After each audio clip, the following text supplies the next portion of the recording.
Celine's breath fogged the bathroom mirror after her shower. She wiped it, then flinched. A thick, black vein throbbed under her left eye, squirming. She pressed a finger to it. It bit her.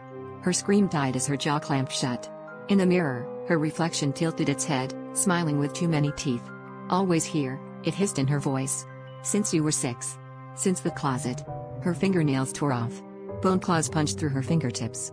She gagged as something wet and hot crawled up her throat, a knotted tangle of centipede legs and matted hair, clicking excitedly.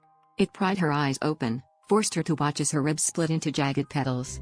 The last thought she owned was her mother's laughter echoing from her childhood closet. The last thought it gave her was worse: Mom's next. The bathroom door creaked open. Celine's body skipped downstairs, humming her favorite lullaby. Her phone lit up in the dark, coming over. "Mama. I'll check under your bed first." Father Adrian entered the ancient monastery, summoned to investigate the sudden disappearance of 5 nuns. The moment he stepped inside, the heavy wooden door slammed shut behind him. The air smelled of damp stone and decay. At the end of the dim hallway stood a nun, her back turned, her veil fluttering unnaturally despite the still air. "Who's there?" Adrian called, gripping his rosary. She turned. Her face was a hollow abyss, her mouth opening impossibly wide, releasing a deafening, inhuman scream. The walls bled black ichor, and faint, tortured whispers filled the air. Adrian ran toward the chapel, but the floor twisted beneath his feet, dragging him into the crypt below. Candles flickered to life, revealing the missing nuns suspended from the ceiling, their eyes sewn shut, their mouths whispering prayers in reverse.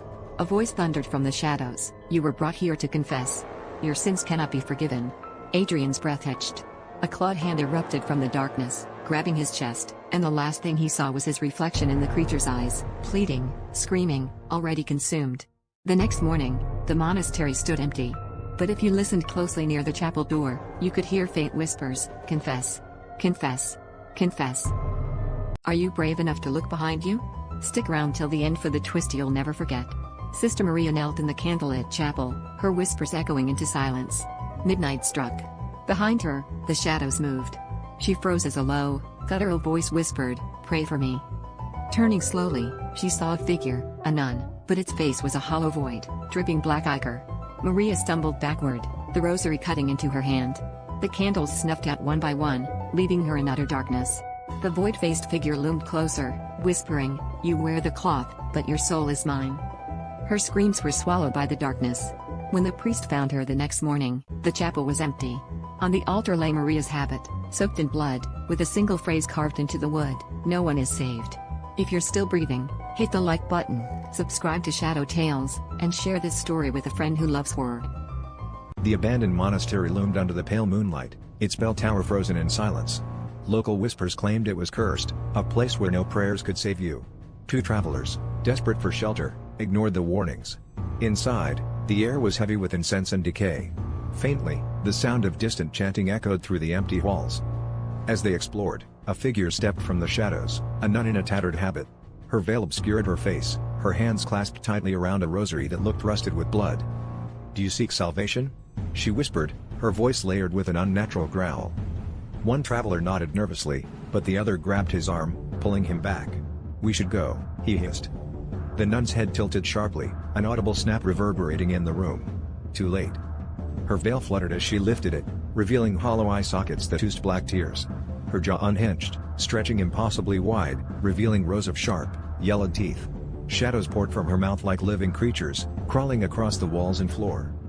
The travelers ran, but the hallways warped, closing in like a labyrinth. The chanting grew louder, now a guttural roar.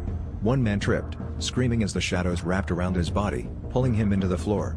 His face dissolved, his mouth frozen in a silent scream. The other traveler burst into the chapel, slamming the door behind him.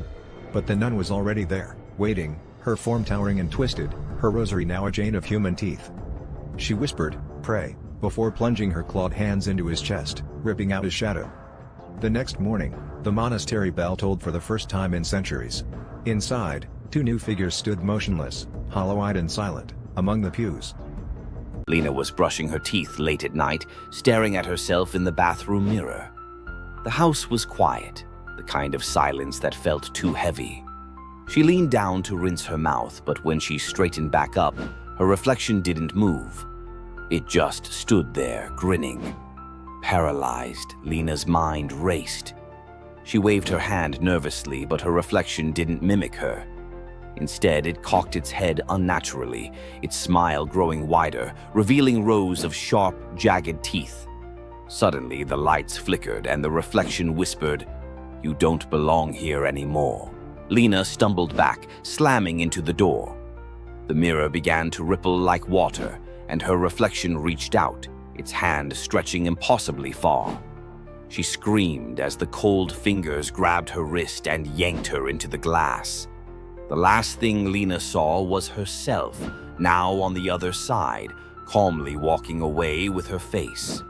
Her scream faded, trapped forever in the reflection. Daniel checked into a cheap motel late at night, exhausted from his drive. The clerk handed him the key to room 13, avoiding eye contact. The hallway was dimly lit, the carpet worn and damp. As he opened the door, the stale air hit him. The room smelled of mildew and something metallic. He dropped his bag and noticed a strange, heavy lock on the closet door. A faint tapping sound came from inside. "Hello?" he called out, his voice trembling. The tapping stopped. Shaking, Daniel turned the lock and the closet door creaked open an inch. A pair of bloodshot eyes stared back at him. He slammed it shut and backed away, but the door burst open and a gaunt figure crawled out, its limbs twisted and broken. It whispered, "You shouldn't have opened it." Daniel bolted for the door, but the room seemed to stretch endlessly. The walls bled, the lights flickered, and the air grew thick with whispers. Before he could scream, cold, skeletal hands wrapped around his neck and pulled him into the darkness. The next morning, the clerk handed the key to room 13 to another guest, never mentioning Daniel. In Thuomon 24, the dead planet Oblivion 7 was rediscovered, its original colony erased from all records.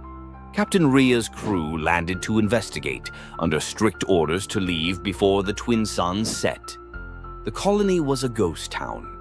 No bodies, no signs of struggle, just endless shadows burned into walls, twisted in agony. They seemed alive, whispering when no one looked. "Did you hear that?" Ria asked. Her voice trembled as static hissed through her comms. "Captain, something's moving," a crewmate called out. His flashlight flickered, revealing a long corridor. At the end stood a figure, a shadow humanoid, featureless but watching. Ria blinked, and it was suddenly inches from her. A chilling, hollow voice echoed in her mind. "You shouldn't have come." The ground trembled.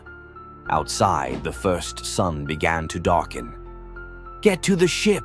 Ria shouted, but it was too late. The shadows moved, alive, hungry, pulling crew members into the walls.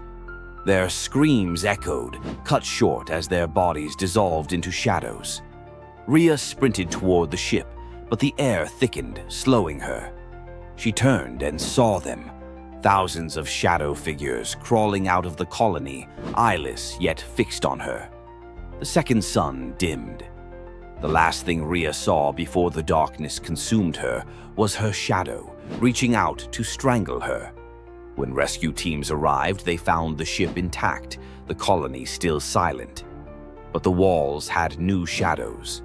One of them looked like a captain, forever screaming in horror. Mark boarded the late-night bus, the rain hammering the windows as the engine groaned to life. Only one other passenger sat at the back, a woman, her head tilted down, long black hair hiding her face. He chose a seat near the front, but as the bus moved, he felt it, her gaze burning into him. Mark glanced back. She was now 3 rows closer. He hadn't heard her move. The next stop came. The doors hissed open, but no one got. Yet when Mark turned back, she was 1 row behind him. Water pooled around her bare feet. The air grew icy, his breath visible in the dim light. He gripped his phone, texting his friend. "Something's wrong. This woman." A whisper interrupted him, chilling and sharp. "You shouldn't have boarded." Mark turned. She was now inches from his face. Her hair parted, revealing a face twisted and decayed, maggots crawling from her hollow eye sockets. "Get off the bus," she hissed, her voice echoing unnaturally. Terrified, Mark ran to the doors and pounded on them. "Stop the bus. Let me out." The driver turned, his face ashen. "Sir, you're the only one here." Mark froze, slowly turning back. The woman stood inches away, her jaw unhinged, her skeletal hands reaching for him. The last thing he heard was her voice, inside his head, "Now, you're mine." The bus rolled into the rain, empty. Except for one new passenger seat soaked with blood. Elliot woke up in darkness. Not the kind of darkness where you can sense your surroundings, the kind where you feel something watching you. His bedside clock blinked 3:33 a.m. He sat up, rubbing his eyes, and noticed something odd, a shadow stretching across his bedroom floor. But it wasn't his. It moved when he didn't, sliding unnaturally toward the corner of the room. Elliot froze, his breath catching in his throat. Slowly, he turned to look, and there, crouched in the corner, was a figure. Its body was pitch black, as if it had been cut out of the world itself. The shadow's head twisted unnaturally, bones cracking, until it locked onto him with empty sockets where eyes should be. It didn't move closer, but its presence pressed against his chest, suffocating him.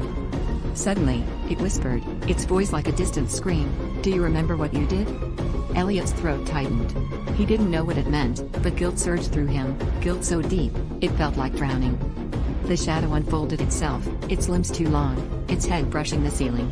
The walls around him began to distort, bulging inward as though the room were alive.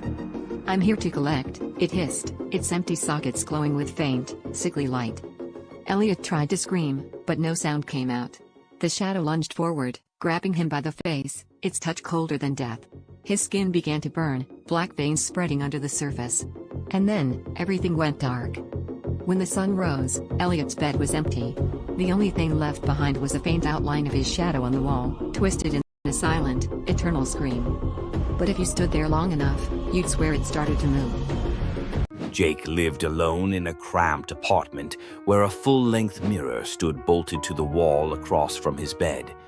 He never liked mirrors much, but it had come with the place, and removing it wasn't an option. One night, after a long shift, Jake collapsed into bed. The dim glow of his bedside lamp cast just enough light to reflect his room in the mirror. As he stared at it, fighting sleep, he noticed something odd.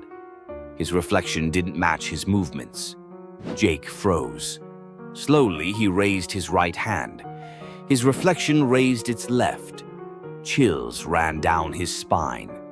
He sat up, staring at the mirror. His reflection smiled. Jake wasn't smiling.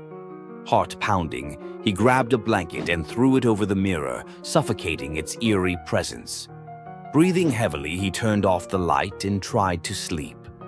A sound woke him in the middle of the night, a faint rustling, like fabric being dragged across the floor. He turned on the light. The blanket was on the floor, crumpled at the base of the mirror. Jake's reflection was gone. The mirror was empty.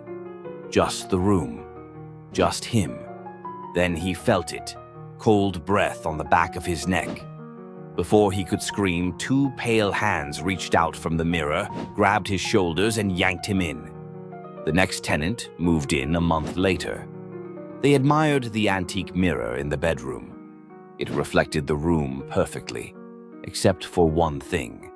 Sometimes, late at night, you can see Jake staring back, pounding silently on the glass. Elliot's new apartment came with a locked door in the basement.